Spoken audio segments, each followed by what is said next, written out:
সামনে কহ যে হারে তোর তরকারি খাসি খেয়ে অন্য জনের তরকারি খেতে ভালো লাগে না। স্ত্রী খুশি হয়ে যাবে, ঠিকই যে স্ত্রীটাকে আমি বাড়ি যা গল্প করি যে জাল সাথে যা খাচ্ছি রে, তো এত খাচ্ছি জাল সাথে দেশি মুরগা খিলেছে সব জালসাওয়ালারা, কিন্তু তোর মতন একটু লাগে না, মজা লাগে না। বুঝে হ্যাঁ জি আমি ভালো করে রাঁধছি, খুবই মজা করে রেঁধে দিচ্ছি। তো আসলে তুই যে কি দিয়ে রাঁধছিস রে, তোর মজাই আলাদা খেতে। স্ত্রী সিনা খোস রে বাবরা, হাই রে হজরত আলী রে, ওর মন ভরে গেল। তো স্ত্রীর সামনে একটু তারিফ করেন, খুশি করেন। একটু হলদি বেশি হয়ে যায় তোকে মারিয়েন না, নুন বেশি হয়ে যায় মারিয়েন না, তেল বেশি হইতে পারে একটু হাতের কাজ বেশি হয়ে গেছে ওকে মারবেন, তার লেগে পরের বেটির লেগে ওকে মারবেন। আপনার বেটিটা পরের বাড়িতে আছে, ও যদি ওখানে গরমায় শুনতে পান যে বেটিতে গান মেরেছে, আপনার মনটা কি করবে? খবরদার হয় মারিয়েন না। স্ত্রী যাই হয়েছে পরের বেটি ফিরিস্তা, কেন মারবেন? ওর মারবেন কোন জায়গাখানে? আল্লাহর নবী বলেছেন ওর মুখে মারতে পাবেন না, চেহারাতে মারা নিষেধ।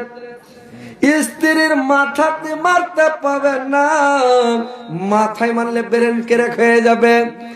স্ত্রীর হাতে মারতে পাবেন না, হাত খড়া হয়ে যাবে, আপনাকে কে রান্না করে খিলেবে।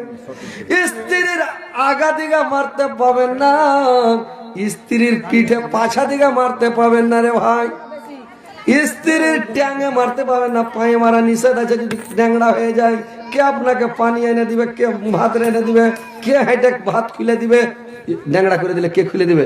নিজে খুলে খেতে হবে। স্ত্রীটার মারবেন কুণ্ঠে জানেন? সব বিয়া শাদী করলেছেন একটা করে, আর একটা করে বিয়া করালে কুঁজছেন সবাই নাকি?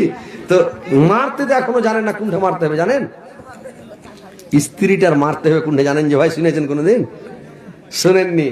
এমন জায়গা আছে রে ভাই ওইখানে হাড্ডি গুড্ডি নাই, ওইটে করে মারতে হবে রে ভাই।